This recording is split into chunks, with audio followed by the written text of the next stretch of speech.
Well, welcome everyone. We will get started here.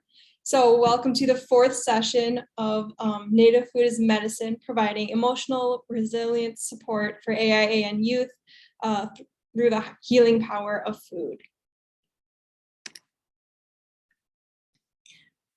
So this was put on by the American Indian and Alaska Native Mental Health Technology Transfer Center in the K through 12 School Mental Health Supplement Project.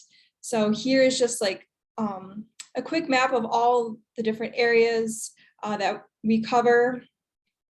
You can see all the different regions and which states are all included in these regions.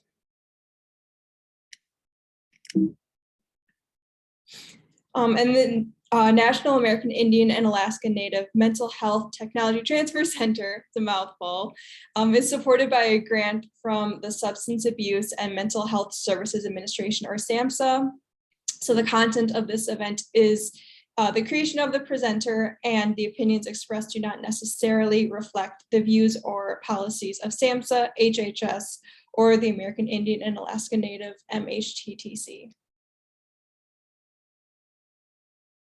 So following today's events, you will receive a follow-up email with a recording of this event, as long as a link to the presentation slides and a link to the survey after this regarding your thoughts on it. So I will post a link in the chat here after this, and then throughout the presentation too.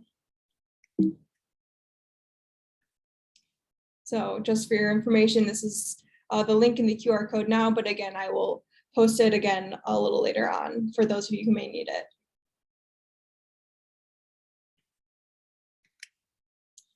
And then, although we are gathered virtually today, I do want to take some time to acknowledge the land and pay respect to the Indigenous nations whose homelands were forcibly taken and inhabited. So please take some time to read this land acknowledgement, which was created by 3 members of our team, Ella and Keely Driscoll and Sean Bear.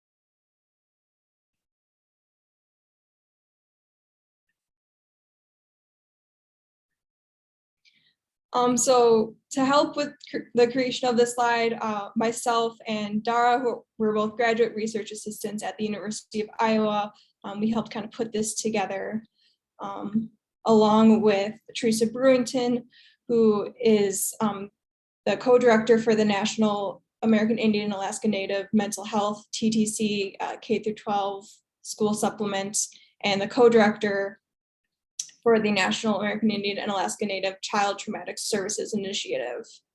She's an enrolled member of the Kohari tribe and descendant of the Lumbee tribe.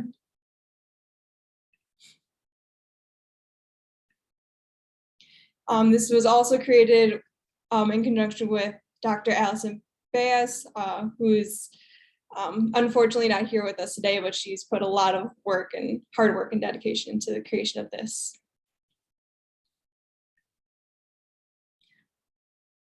So thank you for joining today's session as we share our cultural connection to food, apply a balanced way of eating, and incorporate Indigenous traditions into our lives with the healing power of food. So your participation will help you become knowledgeable in providing emotional, resilient support for AIAN youth. Our school communities will develop healthier eating habits for successful outcomes. And we will lastly address prevention strategies for healthier living. So welcome, Dr. Vanessa Quezada. So I will share this final little bit about Dr. Vanessa Quezada, and then I will turn it over to her for the remainder of the presentation. So just a quick bio about her. Dr. Vanessa Quezada was born and raised in Texas. She's apologize for any mispronunciation. Chisaki, who organized the 2016 Peace and Dignity Spirit Run of 8,000 miles from Alaska to Panama, connecting tribes of Abya Yala. She's a pharmacist and a founding member of the Sonarte Healing and Cultural Clinic.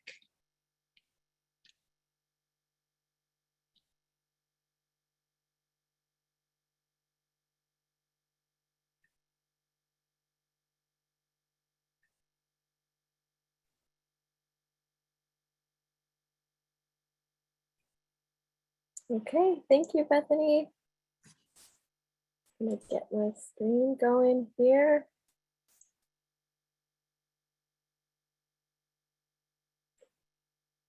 Just gonna take a deep breath.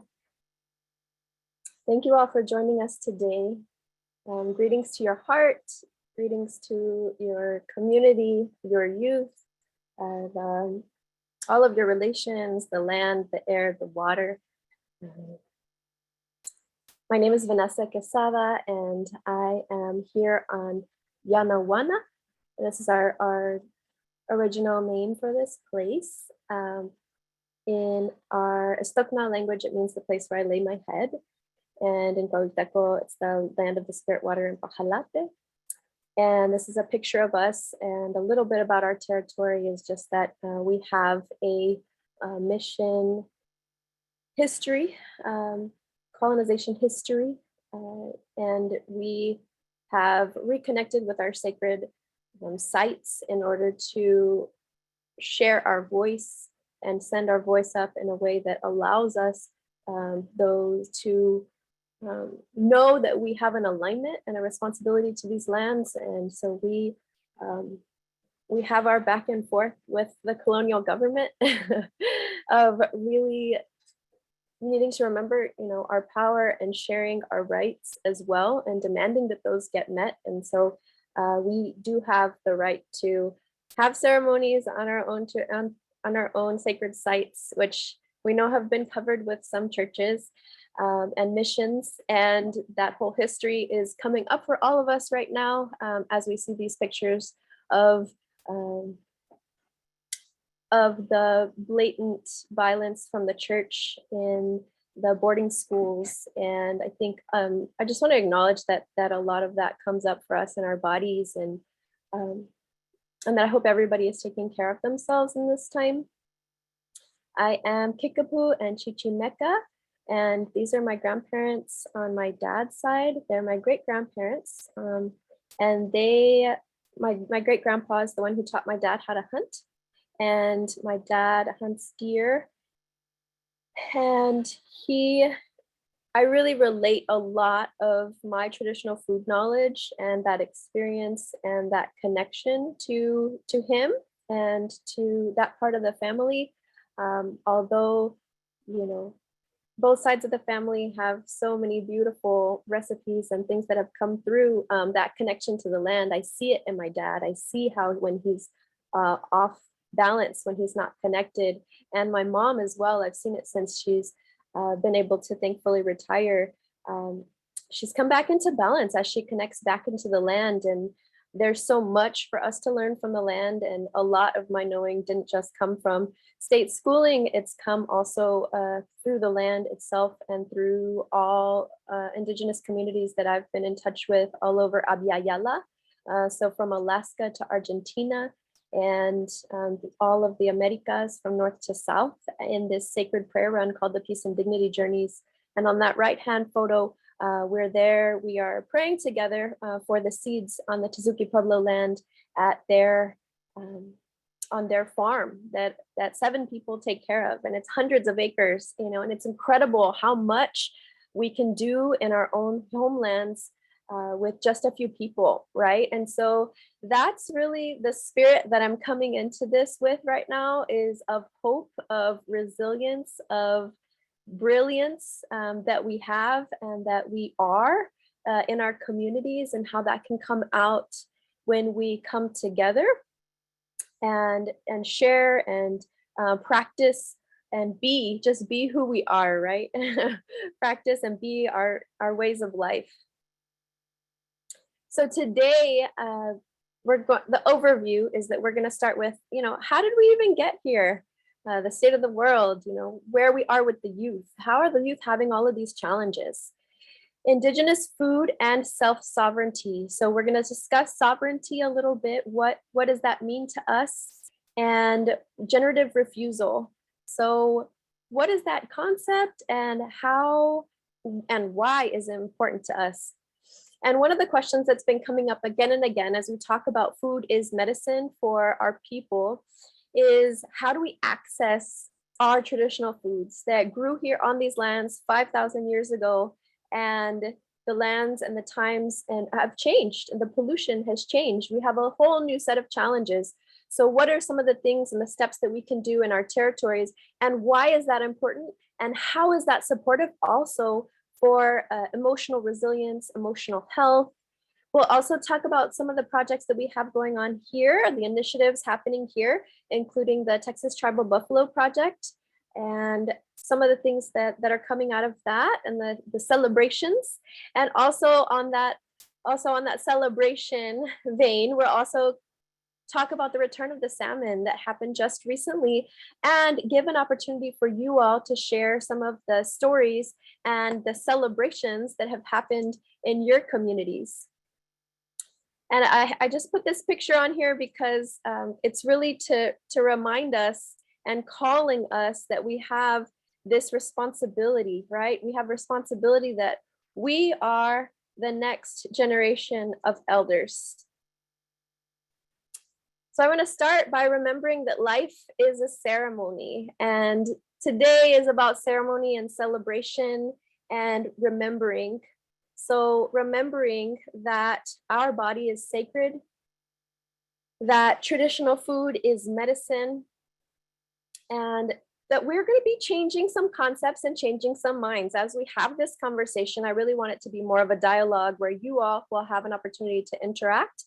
And this was a picture that was taken as we were running in 2016 for the Peace and Dignity Journeys, the prayer for the seeds. We were praying for all of our seeds, indigenous seeds from Alaska all the way down to Argentina. And this was found somewhere in the Great Plains. I can see the Great Plains seal coming at the bottom. But I remember seeing that, and I'm pretty sure it was either North or South Dakota where this was taken. So these are the challenges that we're starting with, right? So where we are now is that the children and the youth have all of these challenges of stress, the family instability, substance dependency, extractive labor, overwhelm, social media, racism, the state of the world. Those have been categorized or codified into mental illness designations in the allopathic medicine world, and being diagnosed as anxiety, depression, oppositional defiance disorder, conduct disorder, ADHD, and then PTSD, and then substance abuse. So what is that?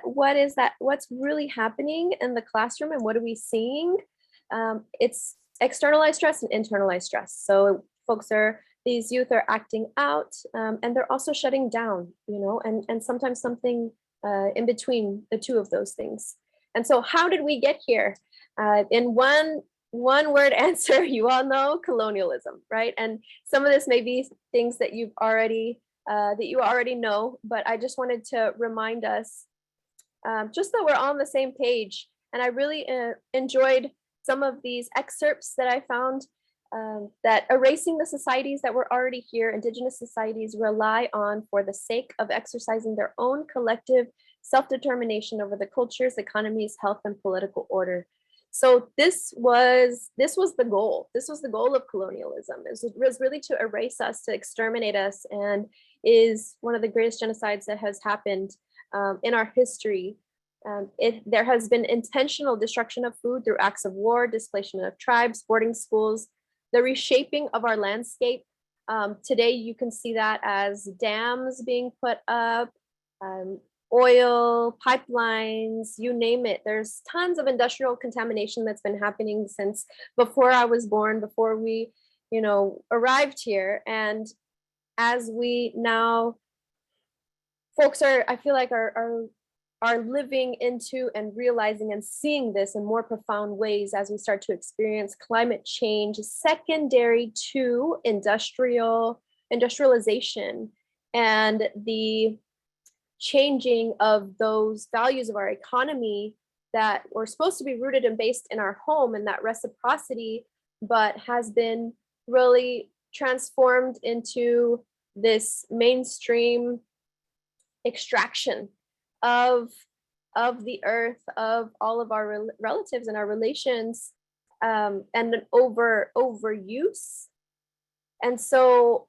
that we can get things for cheap, right? And so these other values have been imposed on us, and it's affected us in so many different ways, which we'll talk about. But I think it's important to also just share some of this data, because in order for us to make a case for us to continue to regenerate our lands, we oftentimes, to get grants or funding or make our case in this modern day society, we need data. And so I also want to make that easy and seamless for you all to share. But in 2008, nearly 25% of American Indian and Alaska Native households were food insecure versus 15% of all households.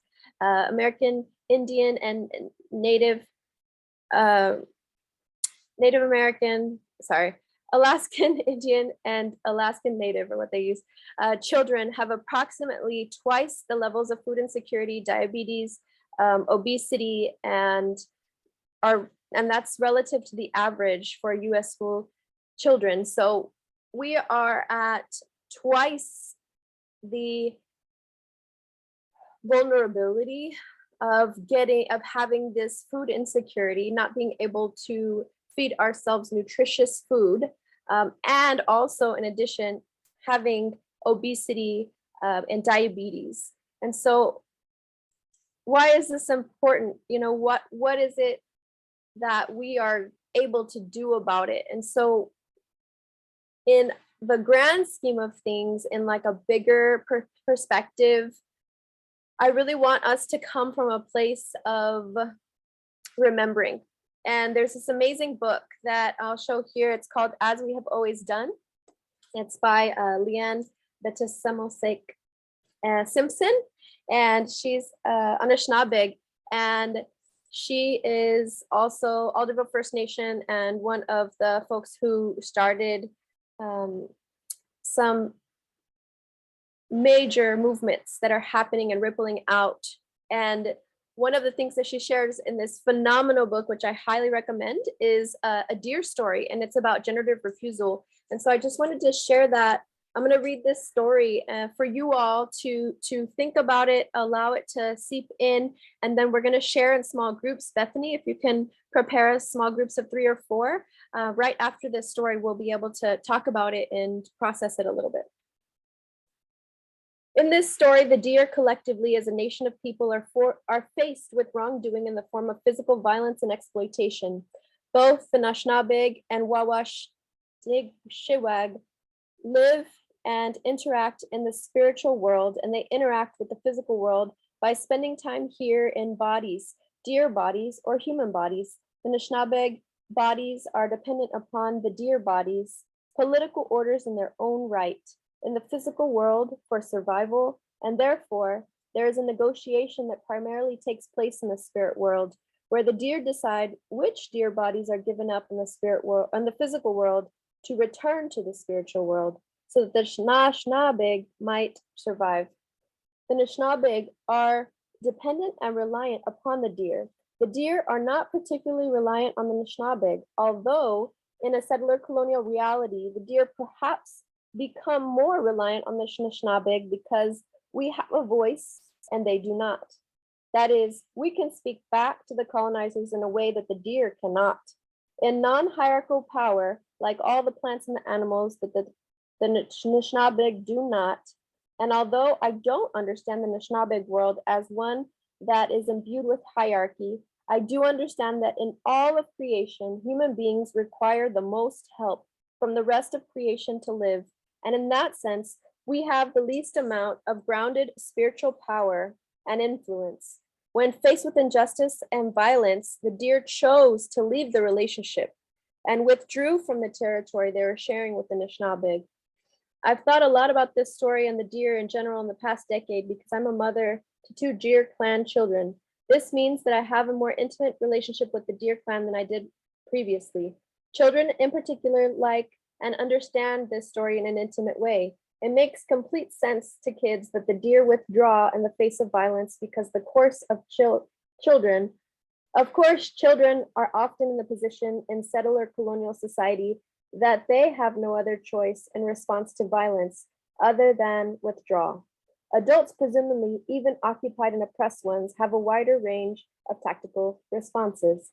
The withdrawal of the deer is a pretty radical response in that they did not try to initially engage with the Anishinaabe, who I think are loving, rational, just people.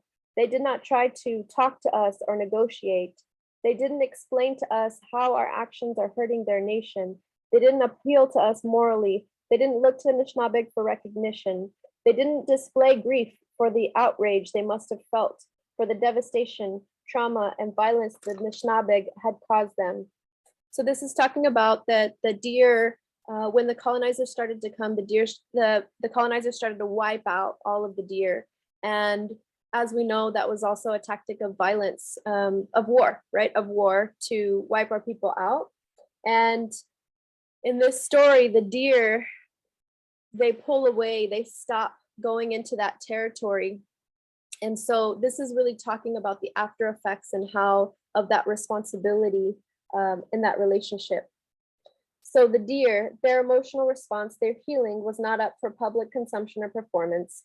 They didn't protest or demonstrate the emotional cost to our neglect, despite the fact that it must have been significant. After all, Anishinaabe were essentially murdering their citizens in direct violation of our grounded normativity. Instead, the deer withdrew and turned inward to rebuild themselves as a nation and a clan. The deer refused. They enacted the politics of generative refusal. They refused the Anishinaabe and then went and renewed themselves.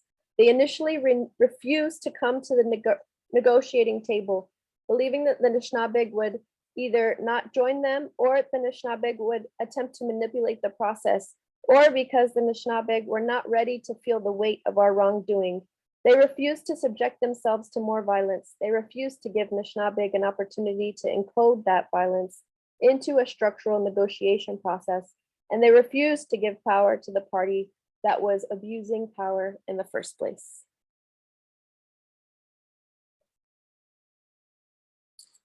All right. So in small groups, Bethany, if you can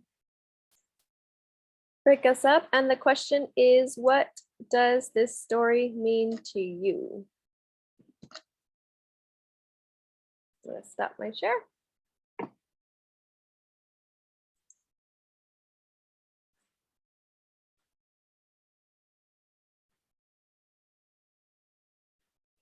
Welcome back. I want to offer a few minutes for folks to share anything that came up for them, either in the chat or if they want to share a few words. Thankful to some of you that are on camera. It's nice to see folks.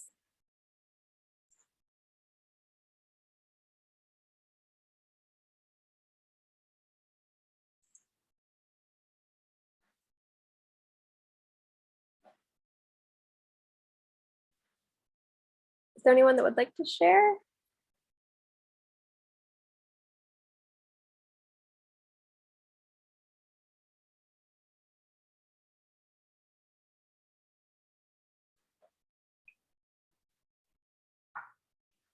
I'll share. One of the people in my group talked about historical trauma and how, you know, we are either healing or not healing, and I can only teach what I know, and I can't teach something I don't know. And that's the thing with historical trauma is that trauma come from my grandparents and my parents and that's what they taught me and that's all that I know to teach my children. And that's how historical trauma is passed on. And it's programs like this and programs like the Red Road and getting back to the culture that allows me the chance to learn a different perspective and a different point of view so that I can use those to hopefully help the next generation. That's my whole goal in doing this and in doing the job that I do and is to help other people.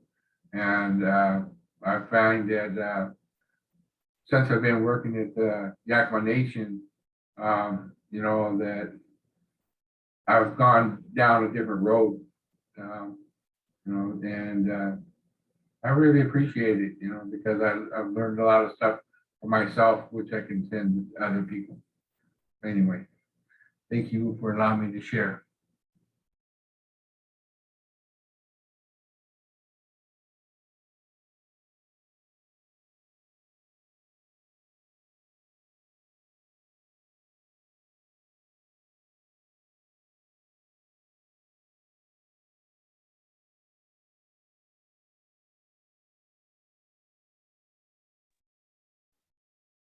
Thank you for sharing.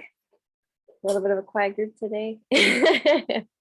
But, I want to acknowledge that there is so much wisdom on this call from all of you. And I really appreciate your share, and that as a generation that has inherited a lot of trauma and pain, that you want something different for the youth, and that you are open to learning and sharing. And really, I feel that like responsibility, right? That responsibility and that care and that love that comes through from you. So thank you for sharing your experience. Kimberly shares about the importance of self-care and self-awareness. I thought it was, it's like we learn from our relatives, the deer, about, for me, what this really symbolizes is like, yeah, why do we go to the colonizer's table to go argue and protest and do all of these things when our relatives here, the deer, are showing us, the way. The way is to step away, because we are in survival mode from all of that trauma that we've inherited. Our body is physically in this survival mode, and we need some space. We need some time.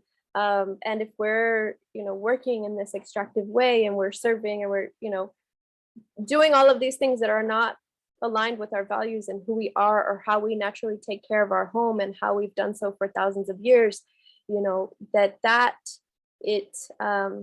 takes a toll on us, right? And so in this story, it's really about like remembering, what do we need to regenerate? And so, yes, Kimberly, self-care, self-awareness, really being able to figure out how to reclaim not only who we are, but how we can live in this world, and that be sustainable, like to grow, for us to continue to generate. And with that, all of creation will also generate.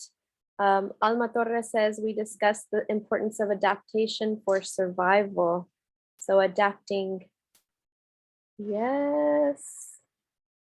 Okay, we're gonna come back.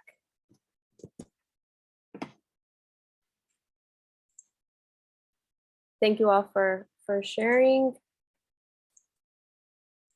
All of this brings us to, why is this important? What is it that we are doing? Because in order for our children, our youth, to have traditional foods, what are we doing to build that access? And what does that look like? And there are, Indigenous food sovereignty has blown up in the past 20 years. There's so many different teachers and elders and young people that are stepping into this work, and it's so beautiful to see all around, all around us. And Indigenous sovereignty, just as a definition, so that we all are on the same page. It refers to a reconnection to land-based food and political systems, upholding sacred responsibilities to nurture relationships to land, culture, spirituality, and future generations. And at this Indigenous Food Sovereignty in 2016, I really just liked how it was. This one was up in just north of us in Canada, and it talks about spirit and celebration being at the top of the list. Like, spirit and celebration is what we need to be creative. A lot of the spiritual guides and the chiefs of different communities that we ran through really were concerned about the youth because of the massive meth addictions and things that are really just consuming a lot of our people. And really their prayer and a few of the staffs that we carried were so that the youth would return and see that that ceremony is where our true, where those messages and that true knowledge comes through, right? That connection, and that's the spiritual aspect of what the youth need right now. And the celebration piece. The celebration is so important with everything going on, all the social media, all the bombardment. Physiologically, our brain is focusing on the negative, on the intense negative news. And so to be able to focus on celebration within our communities, with our lands, is something that, from start to finish is so enlivening and rejuvenating for us in all of the ways. That also, it involves language, that involves our women being able to uplift our matriarchy, the youth, the elders, and the land. So this is just a very small introduction. This is not an Indigenous depiction necessarily. This actually comes from the Real Food Challenge, which is an organization that has really been inspired and enlivened by university students. But this also shows us what is all involved with our food. We ask questions like, on the first three calls, folks were really talking about a lack of access, of living 40 miles away from the nearest grocery store on the res, from not having access to our traditional foods that have been here for thousands of years. And so what does that look like to really consider, to really bring our food back? It involves so many different things. And from this standpoint, I really just like how it depicts the climate, the animals. Instead of natural resources, I think that would be elements, access, affordability, health, celebration, economics, control, education, culture. Who are all the hands that are touching our food? The farm workers, the food chain workers, the aunties and the family that is cooking the food for us in the schools, the farmers, the ranchers, the fishers, the hunters, the folks that are continuing to hunt in a traditional way. There's so much involved in our food that we don't necessarily think about all the time. But this is just to really show, it's a lot. It's a lot. So when we step into food sovereignty, one of the first things, especially as K through 12 educators, that we have to embody is self-sovereignty. That I started to see with people, so with self-care, it's self-sovereignty, finding time for ourselves. How are we relating to our food? And in regards to food, like, how are we relating to our food? Are we taking that breath? Are we saying that prayer, or having those intentional thoughts, or singing that song for that food, for that entire journey of the food, tracing that whole journey, where it comes from, where it grew, and all of the rain and the elements and the land that it took to create that food, and all of the maybe trucks and packaging that it went through to get to where we are? Or is it from our garden? Tracing those seed journeys, not just from the food, but the seeds, that the seeds contain that DNA, and that changes our DNA, that can nourish us, that can heal us. And are we taking time to cook this food? Are we doing that ourselves? Are we relying on somebody else? What's a way that we can do this? And we can start small. Maybe it's one meal a week that you're eating traditional foods, or you're incorporating one traditional ingredient that your people have eaten for thousands of years. Start small, start with one meal a week, and then build up to maybe one meal a day. Is there a way to meal prep for your whole week? Can you rotate schedules with coworkers and make one meal a week, and your coworkers make another meal a week, and you all are sharing? What could that conversation look like? How can we support or activate the elders in community? We have an elder here who she is a fantastic cook, and her husband as well, Rosalia and Pancho, and they know how to cook underground. And so we lean on them. We ask them to cook for our gatherings, for our meetings, they carry the corn, for the Coahuiteco Nation. And so, this has been a way that we've found a way to exchange with them, so that they cook, and we, folks will pitch in so that they can pay their bills. This can look a lot of different ways, but self-sovereignty also is that it's this circle of us also needing to access our traditional foods. So as we begin to open up that door of access, what are the different things that are at our alcance? What are the things that we can start to reach for? And why is that important? So this is a garden in Nebraska, and this is, you can see it's a milpa. It's a cornfield right next to the where folks play basketball. And it was at a school, and it was this initiative by my sister Leanne, and she was, for her tribe, the Santee tribe, she was going and planting gardens all over. And this was, through a tribal proposal that was funded to put gardens into schools and into the homes as well. Another way that you can consider is other organizational funding and partnerships. Our homes have traditionally been places where we've been able to have gardens, and traditionally we had big community gardens. So we'll talk a little bit more about that.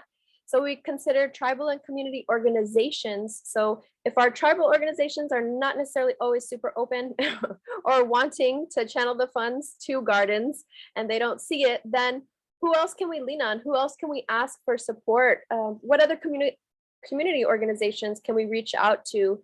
There's a lot more folks now that are really seeing the importance of, with climate change, and as the world changes the way that our elders have been telling us for a long time, more people are wanting to support and also fund in some of those ways as well. But what is in your community? What else can you do to create these proposals to bring back maybe some animals like the bison, and to restore these relations with these different animal nations, and as well with the hunters and the fishers and the gatherers?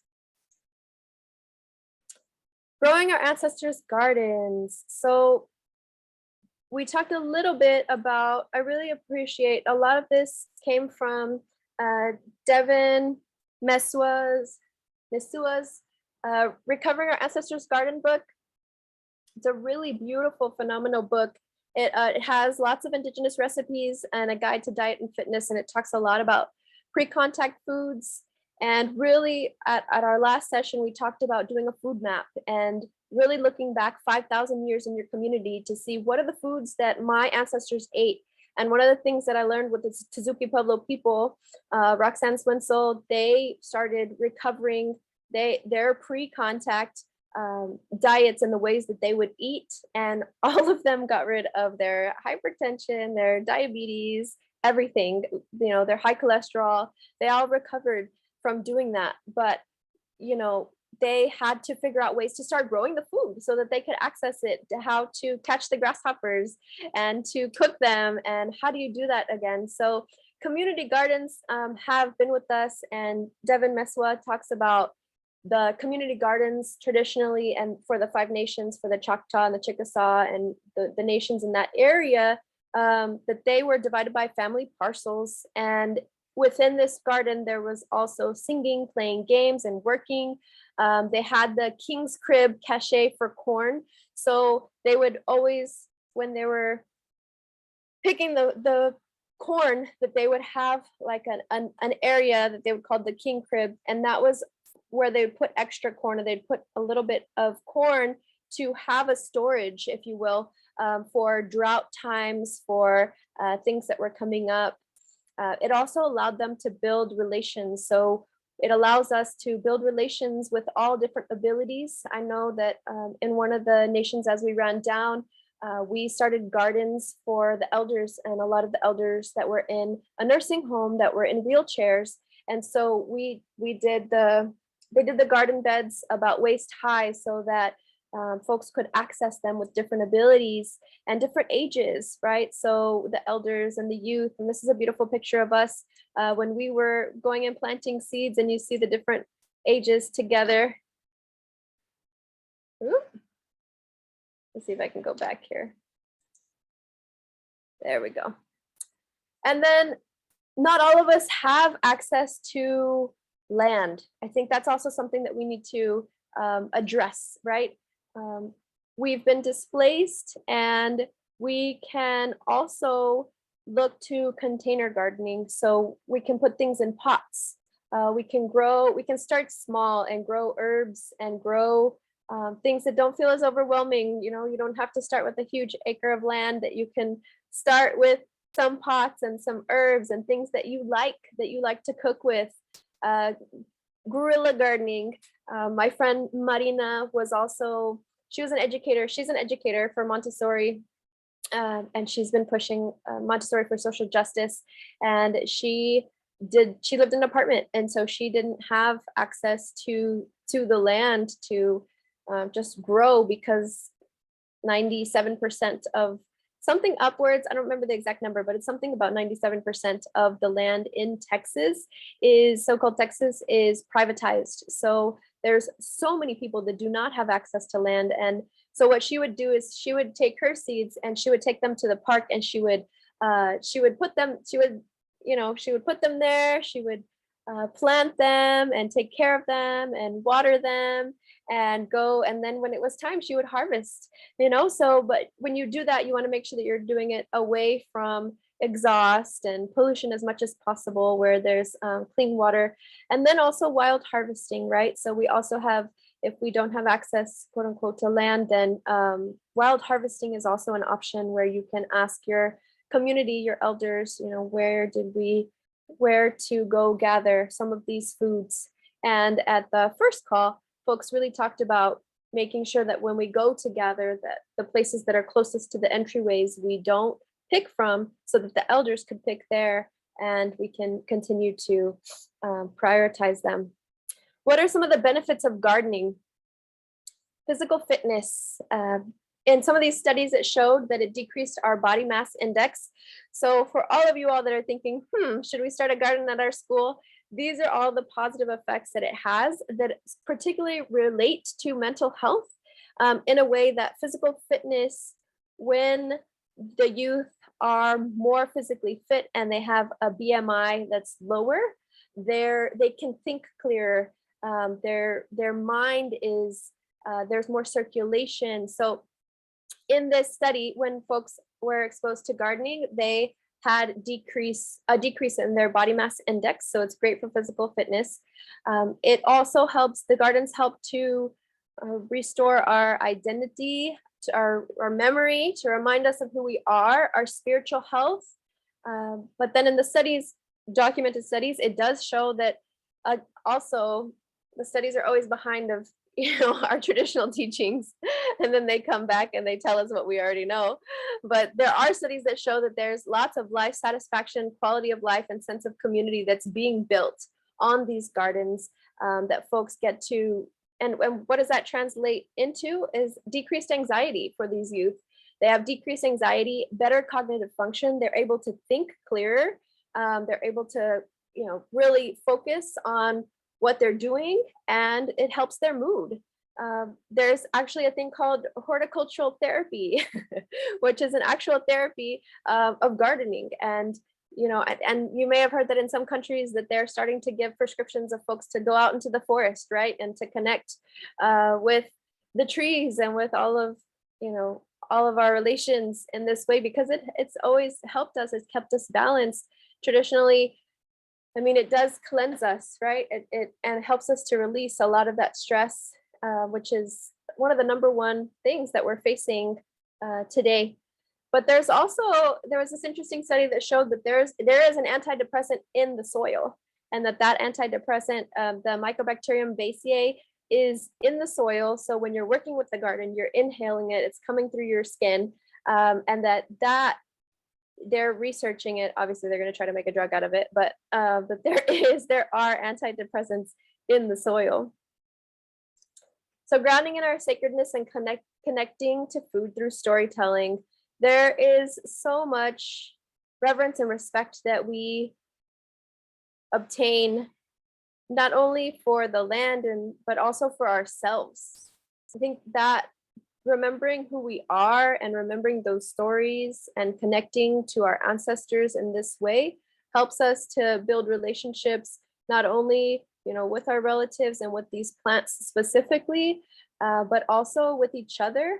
And in some of these schools, and it's something that all of us can connect about, right? All of our different tribes, all of our different nations have these experiences. And some folks, like in Alaska, have traditionally been hunters, right? The Comanches have been hunters, not necessarily agricultural people. So I want to expand that into not just plants, but also relating to the animals, and that these interactive food experiences, when we can bring them into the classroom, that helps to awaken all of their senses, the sense of taste and smell, and for them to see and hear these stories, sing these songs, to feel the food, and to spend that time, and for them to slow down from that instant gratification of social media to watching these plants grow and feeling accomplished in growing them. And my sister Marina, who's a Montessori teacher, that also they had a garden, and she was like, a lot of these youth were not eating greens. They weren't really eating greens. They weren't eating vegetables. And the parents would come in and say, oh, I'm really having a hard time getting them to eat this or to eat greens or to eat that. And then as they started growing them in the school and they were exposed to these other foods, and they would cook them together and eat them together, all of a sudden they came home starting to eat these foods, and the parents were coming back saying, hey, how did y'all do this? I didn't know that my child liked this. So what are some of the curriculum ideas that you can use in your classroom?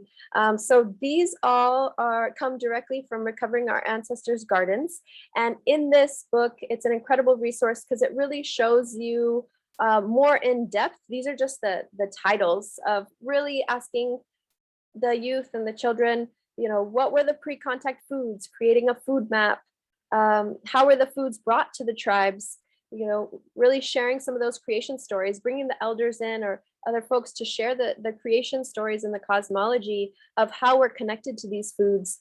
And, for some of those like higher level conversations, how are the influence of social, economical, cultural, religious, environmental, and psychological factors affect the tribe's attitude towards food? How has this changed over the years? Maybe in just 1 or 2 generations, things have been changing. And why is that? We needed to really talk about these things and address these things. What are some of the challenges to us achieving food sovereignty? What are some of the strategies that come from the youth? How do they think we can recover our health? When they initiate, they're incredibly capable and can initiate a lot of these processes, and we can just really hold that space to facilitate it. So this is an incredible resource, the Native Farm to School. So this project is from the First Nations Development Institute. And I wanted to take the time really quickly to take you through their website so that you all, if this could be helpful for you, I'd like to just quickly show you this page.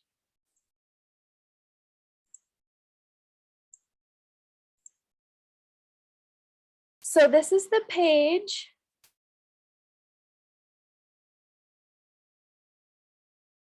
It's a food sovereignty project. So what they do is they provide opportunities and support to program coordinators, school staff, teachers, communities, youth organizers, knowledge keepers of all ages to ensure young tribal leaders can experience traditional foodways. So they have a lot of resources, directories, guides. This is a native farm to school guide. So ways to connect through traditional food stories, language, some curriculum. You can click on it. It's completely free. You type in your email address and they'll give you access to it. The Native Farm to School Resource Guide. This talks about how do we get a direct link to the farms so that we can access the native food directly from our tribe, our peoples, or farms that are growing, that are helping to grow these traditional foods. There's a webinar series.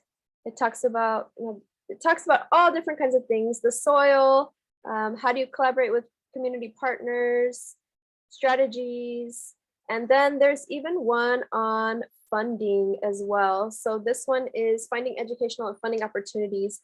So if you're looking for funding and you're like, well, I don't know if my school or the tribal council supports this, you know, these are some ways that you can start to think about, well, how can we advocate this change?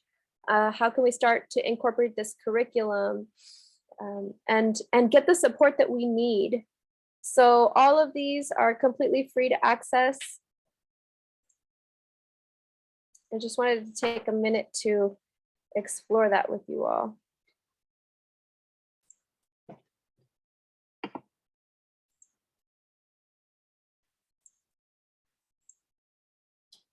Now we'll come back.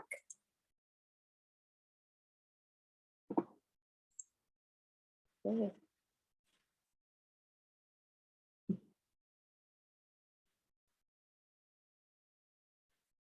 There we go.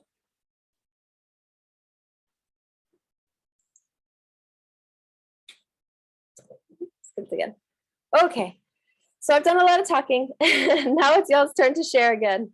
What traditional foods are available in your territory?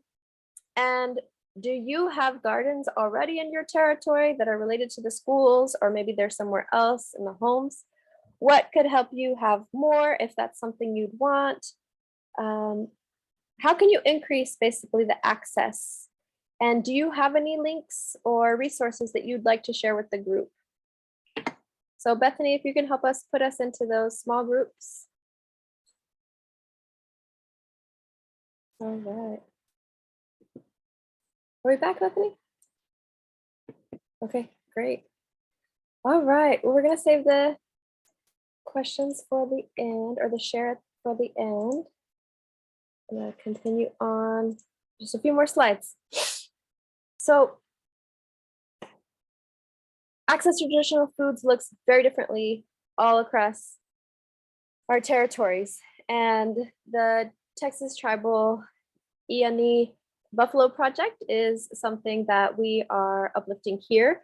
Our auntie Lucille Contreras is Lipan Apache, and she has, on her own and through her relationship with Winona Leduc at Honor the Earth, she's gone up to North Dakota to really spend that time and invest into that relationship with the bison, the buffalo, and learn how to care for them, be with them, and is getting that support from other tribal nations, from other people, from Honor the Earth, from different initiatives to start to bring the bison back to our territories. There's an initiative down in Mexico as well, just across the river from us, where they are bringing back the bison as well. And so she has this, she's currently caretaking this land where it's become a buffalo sanctuary, and giving us the space, and really invites everybody to come, all nations,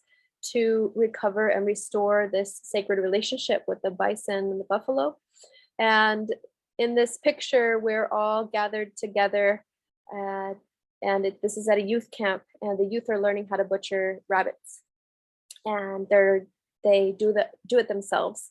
And it was really beautiful to see how some of the children as young as 6 years old, were butchering and didn't get a drop of blood on them. They were paying attention, and they felt so, it was amazing to see them shift afterwards.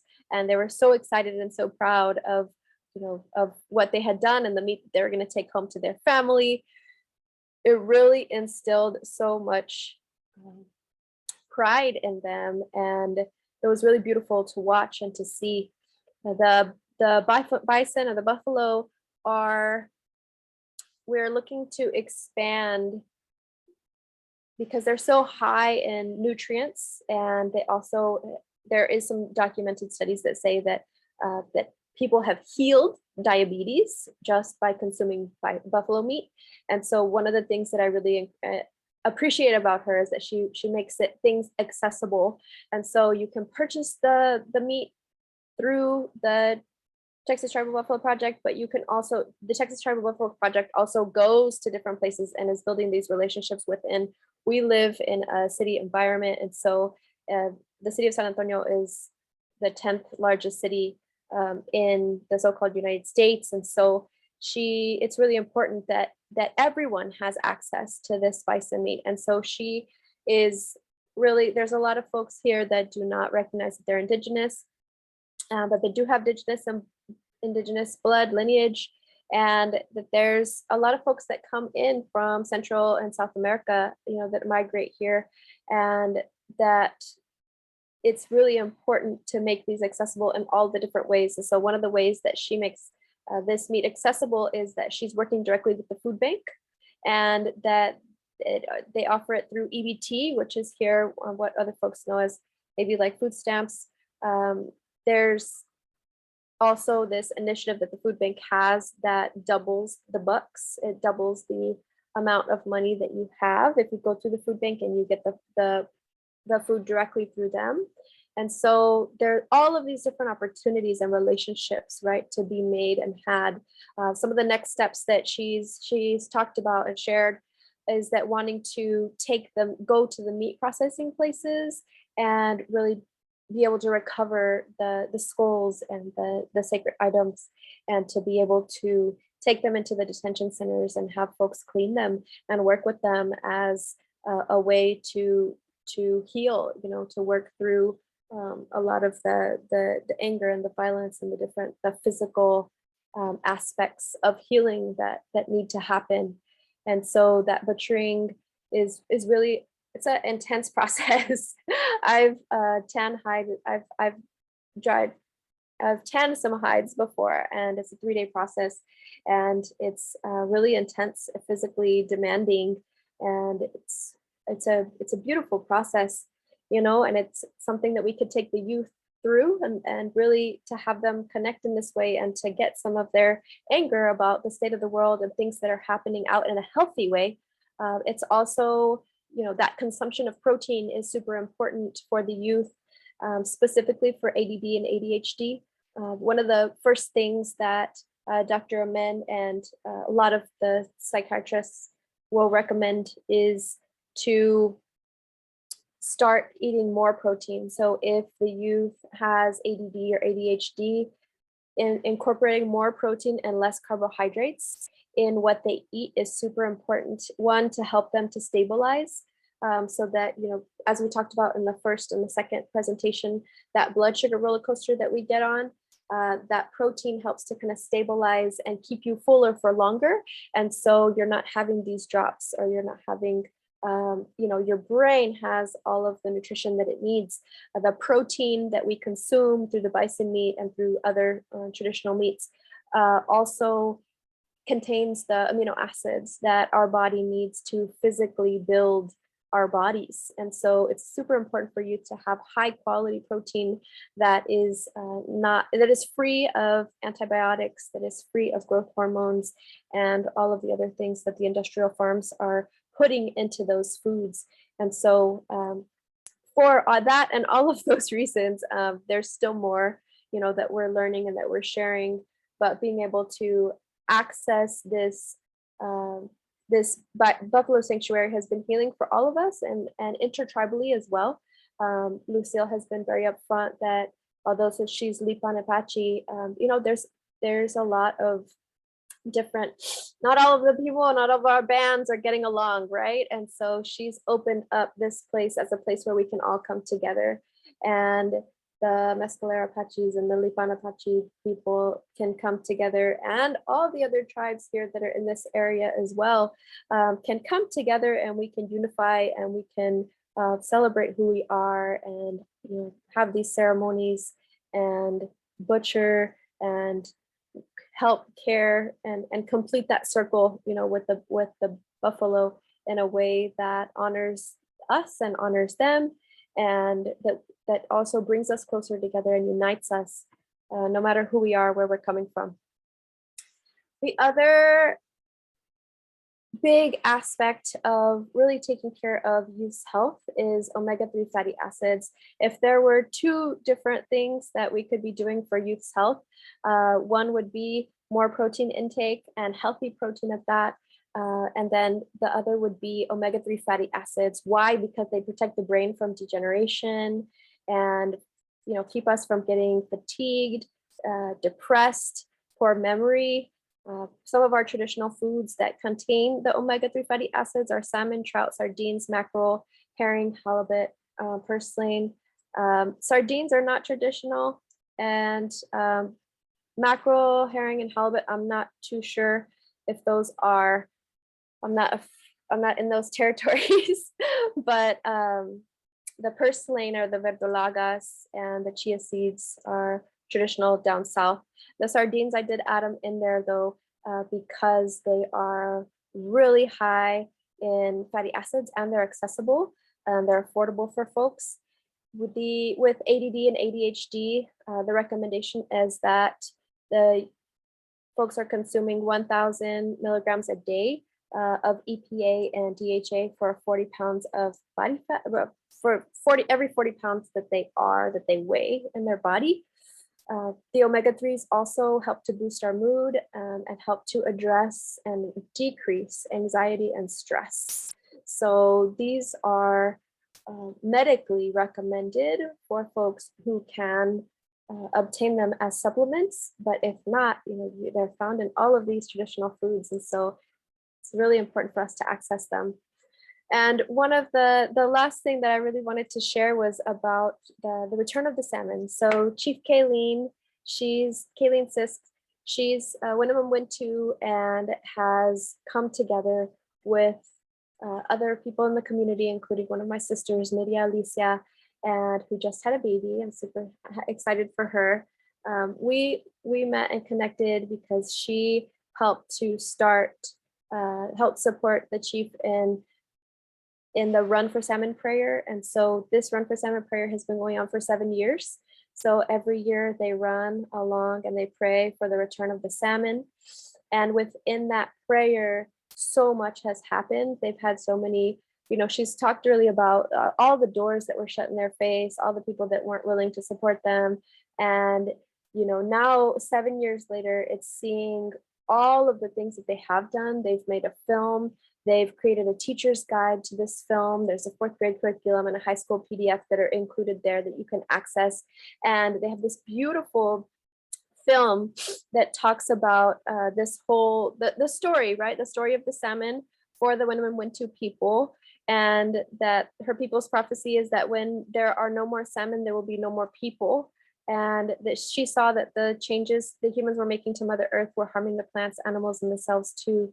Realizing the loss of the salmon would impact so many people, she prayed for guidance to restore balance. And so this is an introduction to this whole process they've been on. And in that process, because the dam that was built on their territory severed their connection to the salmon, they saw the salmon slowly dying off. And a lot of what the salmon do is that they're a pump, right? They're a pump that go all the way to the ocean and then come back with all of those nutrients from the ocean, so that anyone who consumes them will receive those nutrients. Well, when they're not able to make it all the way to the ocean because of the dam, they saw that the population started to diminish. And so as they started to do this run and do this prayer and really strengthen the culture in this way and the connection to the salmon, so much has come out of it, including these videos. But this year, as they did the salmon run, they were able to reintroduce salmon eggs into the river, to the McLeod River, where that goes up to, it's by the Mount Shasta. And so the eggs that they obtained were from a hatchery. Ideally, they want to get New Zealand eggs, but this is an amazing first step, because by doing one thing to restore an entire ecosystem, as salmon are a keystone species, there's so many things that they're related to, including our own health. But this has been so encouraging, because when you do one thing in your ecosystem, the whole ecosystem can come back to life.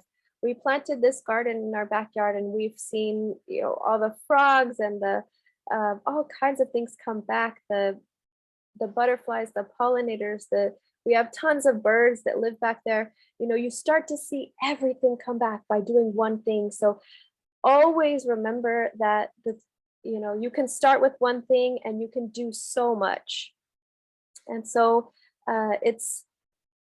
this is really just to share that we are able to make these huge changes, and that we are strong, resilient, loving people, and that a lot of these changes can be guided by the youth, by the next generation, with their amazing ideas and their songs. And so there was a little song that I wanted to share about the salmon, of different folks that are learning about the salmon and the importance. And so the kids sing at the end. But I want to give a few minutes for you all to share access to traditional foods, things that you could have, ways that you can get funding and support each other, for you all to connect and exchange emails. So thank you so much for choosing to spend your time in this way with me today. I'm really thankful, and I'm going to open it up to anybody who wants to share in these last 5 minutes before we all go our separate ways.